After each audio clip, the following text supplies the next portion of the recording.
नमस्कार मैत्रिणींनो, मी आज तुमच्यासाठी घेऊन आले नवी रेसिपी। पुण्यातला सगळ्यात फेमस पदार्थ मासवडी।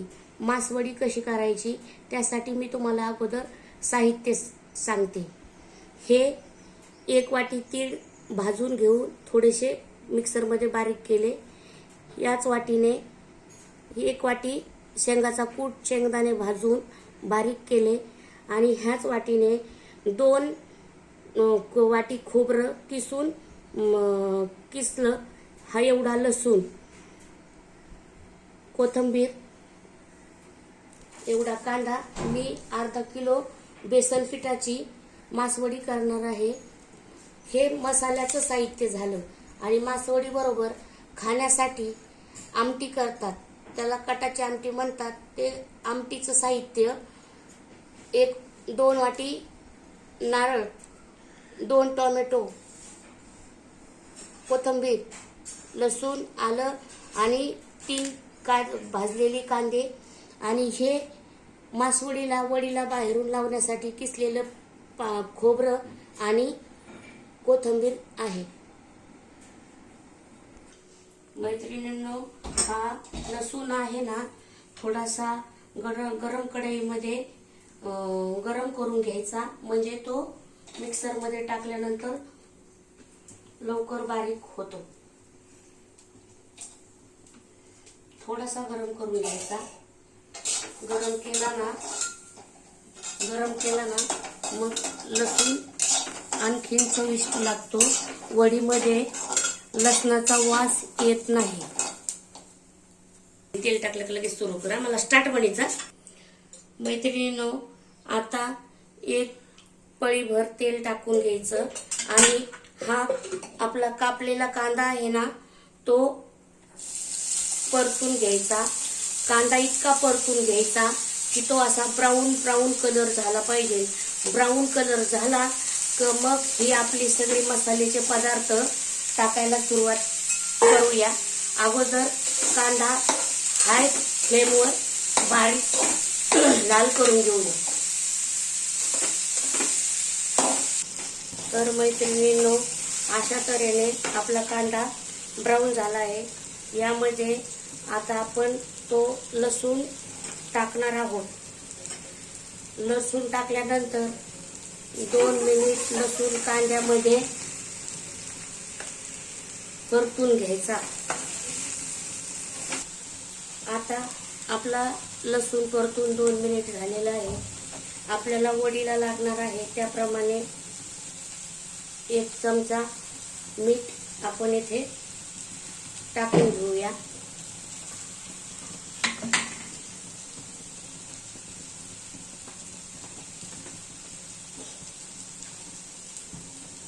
एक चमचा हळद टाकून घेऊया।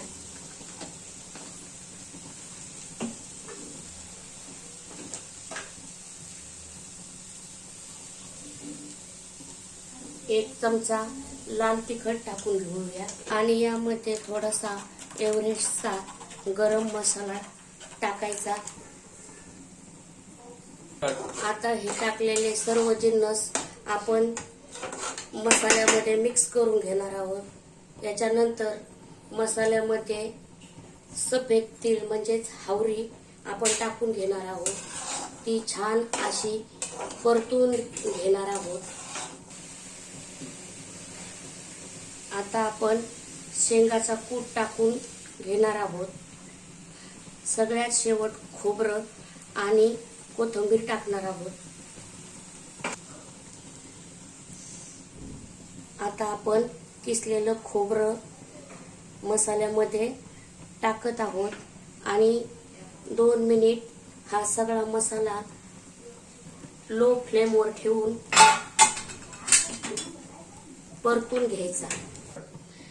मैत्रिणींनो, आपला मसाला परतून झालेला आहे। मसाला परतून झाल्यानंतर त्यामध्ये अशी कोथिंबीर ठेवायची आणि हा मसाला ह्या ताटामध्ये थंड करण्यासाठी ठेवायचा।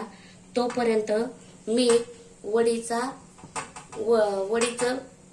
बेसन करून घेते। अशा तऱ्हेने आपण मसाला गरम करून व्यवस्थित परतून घेऊन आता एका ताटामध्ये थंड करण्यासाठी ठेवलं आहे. मासवडी संगे खायला लागणारी आमटी. आता आपण आमटी करत आहोत. नंतर आपण वडीसाठी बेसन पीठ करणार आहोत. तेल तुमच्या घरात जसं लागतं तसं टाका.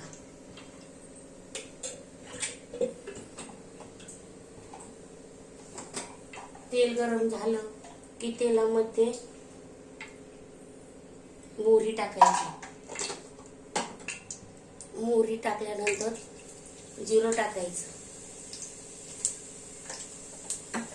जिरं टाकल्यानंतर स्वच्छ कढीपत्ता टाकायचा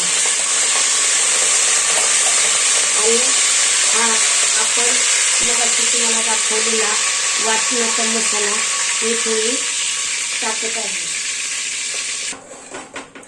हा मसाला चांगला तेल सुटूस्तर परतून घ्यायचा. अगदी 5 मिनिट तरी.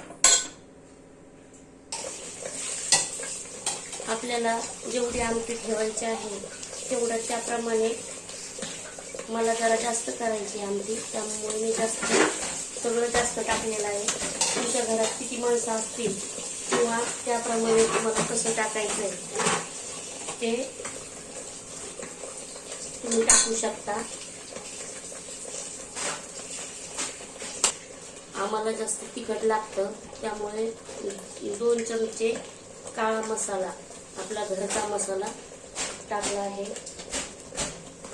आणि एव्हरेस्टचा गरम मसाला टाकला आहे.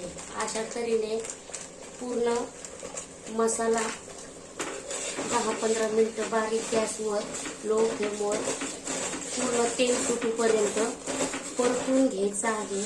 आणि नंतर ह्यामध्ये आपल्याला पाहिजे तेवढं पाणी टाकायचं आहे. अशा तऱ्हेने आपली आमटी बनवून झालेली आहे. आता आपण वडीसाठी लागणारं बेसन तयार करून घेत आहे. 1 पळी तेल टाकायचं.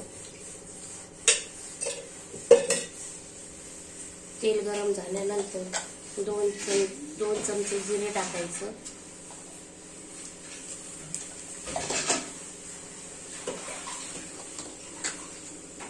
1 चमचा हळद टाकायची.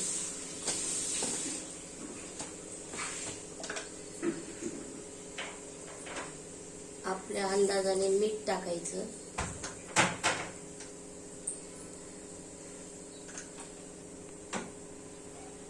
आणि 1 चमचा लाल तिखट टाकायचं. आणि आपल्याला वडी किती करायची आहे त्याप्रमाणे अर्धा किलो बेसन पीठ असेल तर 2 तांबे किंवा हे 4 ग्लास पाणी टाकायचं. अशा वडीचं पीठ झालेलं आहे. आता पाण्याला उकळी आल्याच्या नंतर यात आपण बेसन पीठ टाकून हटणार आहे. अशा तऱ्हेने आपल्या वडीच्या पाण्याला उकळी आलेली आहे. गॅस बारीक करून घ्यायचा आणि त्याच्यामध्ये हळूहळू असं पीठ टाकत लाटण्याने पीठ हलवून घ्यायचं. गॅसची फ्लेम एकदम लो पाहिजे. अशा तऱ्हेने आपण त्याच्यात पीठ टाकत आहोत. गाठी होणार नाही याची काळजी घेत पीठ हटायचे आहे. गॅस बारीकच पाहिजे.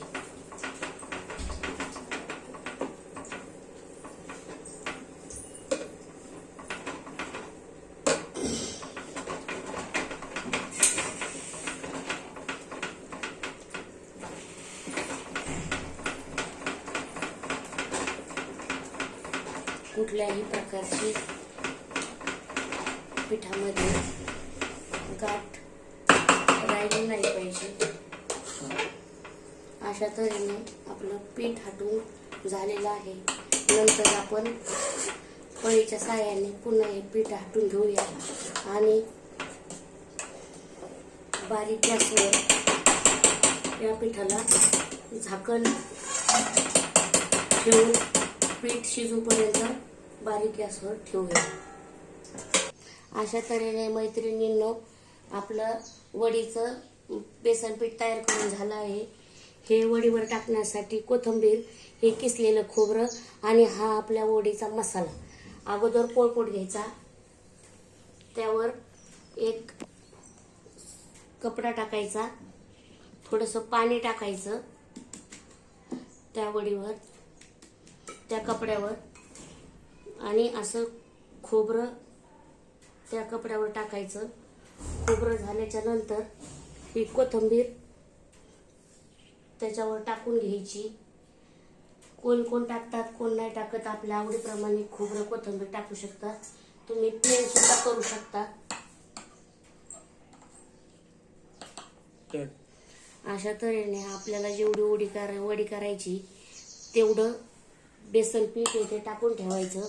त्याच्यावर झाकण ठेवायचं. ते जर थंड झालं तर वडी थापता येत नाही. आणि अशा तऱ्हेने गरममध्येच ही वडी पाणी हाताला लावून असं थापून घ्यायचं.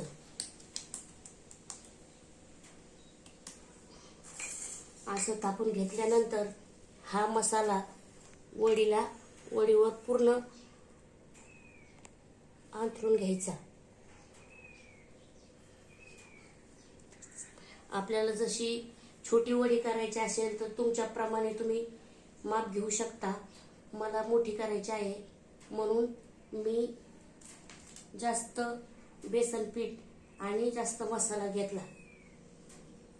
आता ह्यानंतर वडीचा कपडा असा धरायचा.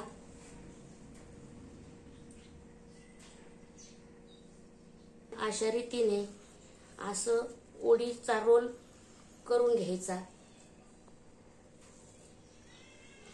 थोडी पुढे गेल्यानंतर ही वडी अशी करून घ्यायची आणि त्यानंतर वडीला पाणी लावून दोन्ही हाताच्या ह्या साईडनी माशाचा आकार द्यायचा.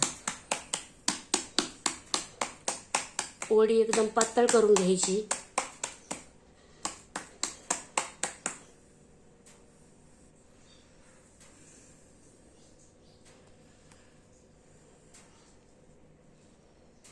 तर बघा मैत्रिणींनो, अशा रीतीने आपली छान अशी मासवडी तयार झाली आहे. नंतर ही ह्या ताटामध्ये काढून घ्यायची.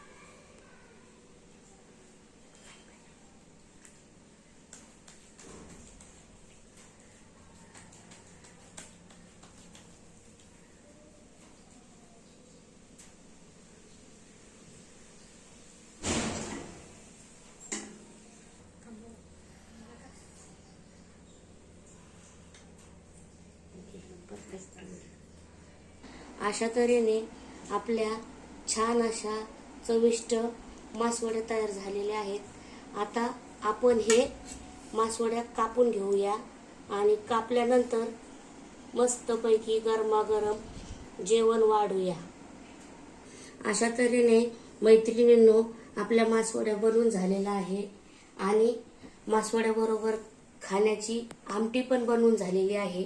मासवड्या कापून घेतल्या आहेत आणि आता आपण गरमागरम ताट करूया आणि जेवण करूया. हे झालंय आपलं गरमागरम मासवडीचं ताट तयार. छान मासवडीचं ताट करूया आणि खाऊया. मैत्रिणींनो, माझा हा रेसिपीचा व्हिडिओ जर तुम्हाला आवडला असेल तर माझ्या चॅनलला सबस्क्राईब करा, लाईक करायला विसरू नका. आणि तुम्हाला जर रेसिपी पाहिजे असेल तर मला कमेंटमध्ये सांगा, मी तुम्हाला रेसिपी देते. आणि ज्या मैत्रिणींकडे माझे कॉन्टॅक्ट नंबर आहेत त्यांनी मला फोन करून विचारलं तरी चालेल आणि ज्यांच्याकडे नाहीत त्यांनी कमेंट करून मला ह्यावर प्रश्न विचारू शकतात. धन्यवाद.